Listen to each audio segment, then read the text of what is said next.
Bismillahirrahmanirrahim. Assalamualaikum warahmatullahi wabarakatuh. Ketemu lagi teman-teman, selamat sore. Hari ini lebaran keempat, dan sebelum kita mulai saya bahas lebih panjang video ini. Di kesempatan pertama saya ingin mengucapkan minal aidin wal faizin buat teman-teman semuanya, dan mohon maaf lahir batin. Semoga apa yang saya sampaikan, kesalahan-kesalahan ucap, kemudian kesalahan-kesalahan penyampaian, misalnya ada yang menyinggung perasaan teman-teman, di kesempatan kali ini kami mohon maaf yang sebesar-besarnya. Begitu juga ketika ada komentar-komentar yang kurang bagus dari teman-teman atau menyinggung saya, ya di sini saya maafkan. Artinya kita sudah tidak ada salah lagi, artinya kosong-kosong lah ya, seperti itu. Nah, di kesempatan kali ini sebenarnya saya ingin mengajak teman-teman ke lokasi. Jadi di Pontianak itu, terutama khususnya di Singkawang ya, itu ada satu daerah di mana daerah itu dulunya itu bekas tambang tambang emas, dan sekarang sudah tidak aktif, tapi tempatnya bagus sekali. Namanya Danau Biru. Tadi saya udah hampir sampai ke tempat itu, sampai ke lokasi itu, cuma karena jalannya yang kurang bagus karena musim hujan ya, jadi ada ada kubangan air yang saya tidak bisa melewati, sampai bumper saya yang di bagian depan itu patah tadi ya. Nah, saya tunjukkan, saya udah sampai di sini. Dan ini jaraknya sekitar 600 meter aja dari danau itu. Saya tunjukkan sekilas ya, di awal video ini saya tunjukkan sekilas danaunya seperti apa, tapi nanti lengkapnya saya tunjukkan di video di belakang ya, di belakang sambil saya bikin sebagai penutup. Nah, danau itu cantik sekali, dia warnanya biru, kemudian lokasinya ada di Sambas tepatnya ya, di sekitaran Pontianak dan Kalimantan Barat sini, dia ada di Sambas jalurnya. Nah, teman-teman bisa searching aja di Google Danau Biru Selakau. Itu sebenarnya tadi saya mau bikin video di situ. Cuma karena yaitu tadi sesuai cerita saya tadi, jalannya kurang bagus, sehingga saya putuskan saya pindah ke lokasi. Jadi ini ada namanya Rindu Alam ya. Jadi di sini ada Rindu Alam namanya. Ini satu tempat wisata yang cukup menarik juga, dan hari ini juga banyak sekali pengunjungnya. Teman-teman bisa lihat itu banyak sekali pengunjungnya itu.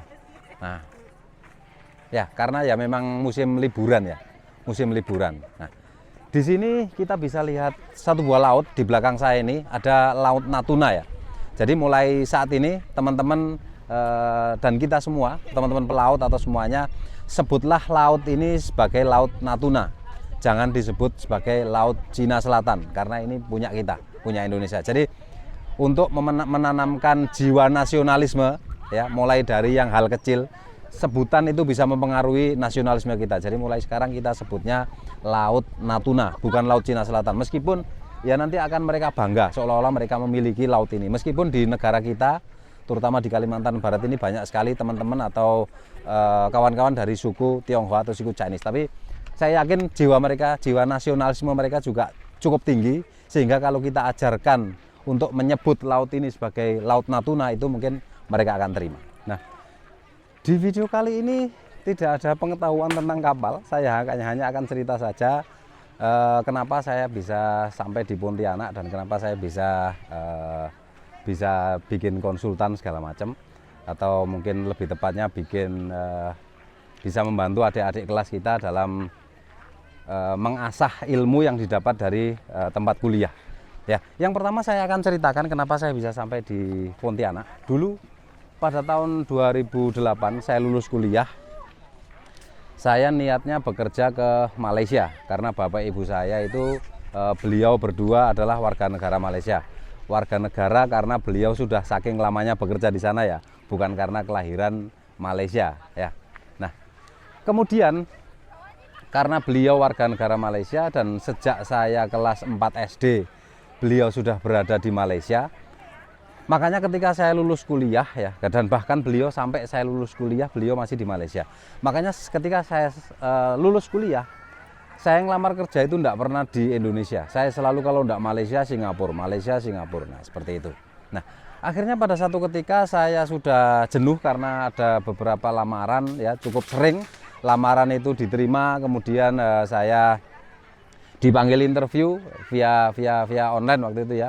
Jadi tidak sekarang aja sekolah atau interview online. Dulu zaman saya tahun 2008 2009 itu juga sudah ada interview online. Nah, dari interview online itu banyak sekali yang gagal ya. Gagalnya kadang di masalah gaji, kadang di masalah izin tinggal, seperti apa yang sering itu di masalah izin tinggal. Akhirnya saya putuskan melamar pekerjaan di Indonesia. Waktu itu banyak sekali juga saya lamar. Sambil saya ngelamar itu, di sela-sela waktu saya ngelamar itu saya ada dikasih tahu teman saya, kamu mau kerja di bank enggak? Jadi saya sempat kerja di Citibank sebagai kolektor, tapi kolektornya masih via telepon ya, bukan datang ke rumah-rumah para yang punya utang itu, kartu kredit waktu itu Citibank. Dan saya sebagai seorang kolektor di situ cuma 6 bulan, dan waktu itu gaji saya enggak saya sebutkan lah ya, 6 bulan. Kemudian karena ngelamar-ngelamar di Indonesia juga banyak enggak diterima, akhirnya saya putuskan oke, saya ikut bapak saya almarhum ya, karena bapak dulu itu pemborong subkon di Malaysia, bangunan gede-gede tinggi-tinggi itu ya, seperti Petronas, kemudian banyak sekali bangunan-bangunan tinggi di Malaysia. Almarhum bapak dulu memang subkonnya di situ. Makanya saya putuskan, awalnya sih kurang enak ya, karena masa rek saya disekolahin tinggi-tinggi, tapi kerjanya masih ngikut orang tua gitu. Tapi karena waktu itu terpaksa, jadi saya putuskan saya harus berangkat ke Malaysia. Nah, pada hari itu saya beli tiket di Surabaya, duitnya kurang. Nah, duitnya kurang, kemudian saya pulang ke Lamongan mau ngambil duit ke tempat nenek saya. Di perjalanan pulang balik dari Lamongan ke Surabaya, itu saya ditelepon karena sambil itu tadi sebelum-sebelumnya sudah pernah ngelamar di beberapa perusahaan di Gresik, di Surabaya. Itu saya ditelepon di Gresik. Jadi ada satu perusahaan namanya Indonesia Marine Shipyard, saya bekerja di situ selama 1,5 tahun. Jadi tidak jadi ke Malaysia gara-gara duitnya kurang 26.000 waktu itu. Kurang 26.000, dan saya sore itu ditelepon, besok paginya diajak interview, dan kebetulan alhamdulillah saya keterima bersama dengan teman saya, Iqbal namanya. Beliau juga dulu bekerja lebih lama, begitu beliau sekitar 2 tahunan, saya 1,5 tahun. Nah, di sela-sela bekerja di situ udah mulai jenuh, saya coba ngelamar-lamar lagi di Malaysia dan Singapura. Kebetulan ada kawan yang bekerja di Malaysia dan itu merekomendasikan saya untuk bisa bergabung di perusahaan di Malaysia. Akhirnya pada tahun 2010 itu saya ke Malaysia. Saya bekerja di Malaysia di Vitawani Shipbuilding. Nah, kemudian setelah dari Malaysia itu kawan saya menikah. Kawan saya yang ngajak saya ke Malaysia itu menikah. Lalu beliau pulang ke Pontianak karena dapat istri orang Pontianak. Akhirnya beliau pulang ke Pontianak karena saya tidak ada kawan lagi, saya pulang ke Surabaya. Ya. Jadi saya pulang ke Surabaya, tapi karena beliau perlu waktu itu saya dipanggil lagi ke Pontianak. Nah, dari situlah saya mulai bekerja di Kalimantan Barat ini. Nah, saya bekerja di Kalimantan Barat itu bekerja dengan salah seorang leader, ya, salah satu leader di Kalimantan Barat ini, dan beliau cukup bijaksana karena membangun kapalnya juga seperti yang teman-teman tahu sendiri di video-video saya yang lainnya itu tentang pembangunan tugboat, kemudian oil barge. Di situ bukan santai juga, tapi tidak ada target yang terlalu strict, ya. Jadi bangun kapal itu, dan satu lagi kelebihannya leader saya ini, beliau ini tidak pernah menggunakan uang bank, ya. Misalnya untuk membangun kapal itu tidak pernah pinjam ke bank untuk menunjang armadanya supaya makin banyak. Enggak. Beliau ada uang beli material dibangun, Jadi pembangunan kapalnya itu membutuhkan waktu cukup lama, dan di situ saya kerja sendiri, jadi desain, QC, kemudian ngurus dokumen. Nah, tapi karena pembangunannya lama, maka saya ada banyak waktu senggang, ya. Kemudian ada satu pengusaha waktu itu, beliau juga bikin kapal. Kemudian beliau nanya, "Dad, kan baru kenal juga ya, Dad, kamu kerja di tempat Pak ini ya, di Bahari Mas ya gitu. Ya, kamu bisa gambar?" Bisa. Nah, kebetulan saya ada bangun beberapa tugboat katanya ya waktu itu ya. Beliau ada galangan juga sekarang dan berkembang juga. Saya ada bangun beberapa tugboat waktu itu sekitar 5 kalau tidak salah, 5 tugboat.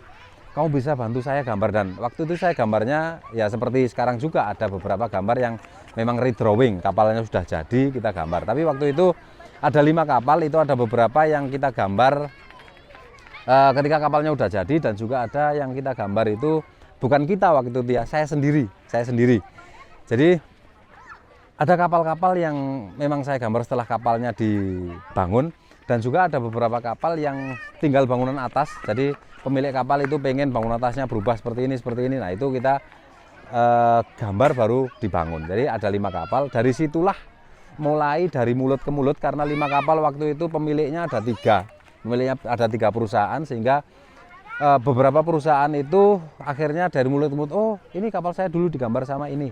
Kemudian satu lagi kapal saya dulu digambar sama si Dedi gitu. Nah akhirnya dari mulut ke mulut tahu, akhirnya alhamdulillah sekarang di Pontianak ini sudah ya hitung-hitung 90% lah ya, 90% kapal-kapal yang dibangun di Pontianak itu SDC yang membuat drawingnya. Dan saya dari tahun 2014 sampai 2012 sampai tahun 2015 itu saya kerja sendiri sampai jam 2 jam 3 pagi. Nah, kemudian saya belum cerita ya, saya masuk ke Pontianak itu sekitar tahun 2011.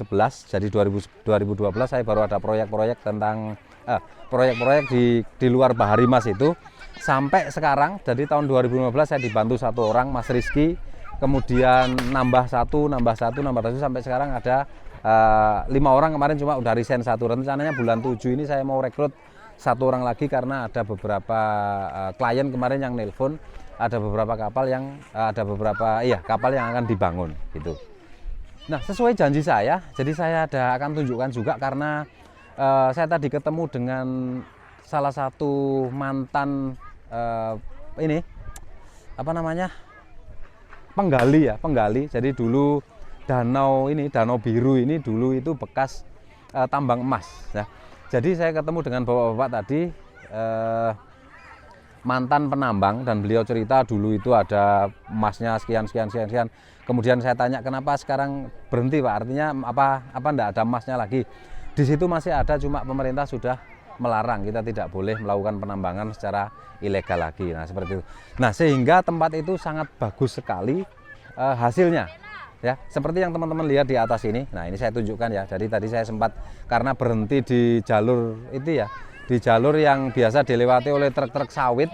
Di situ ada lubang yang cukup gede dan saya khawatir karena tidak ada orang sama sekali.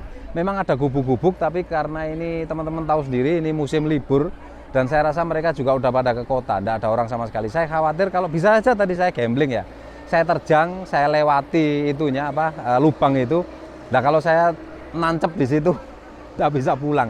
Saya cuma berlima sama anak istri, akan sangat bahaya. Makanya demi keselamatan bersama saya putuskan balik. Tapi sebenarnya tempatnya bagus sekali, teman-teman bisa lihat ini ya.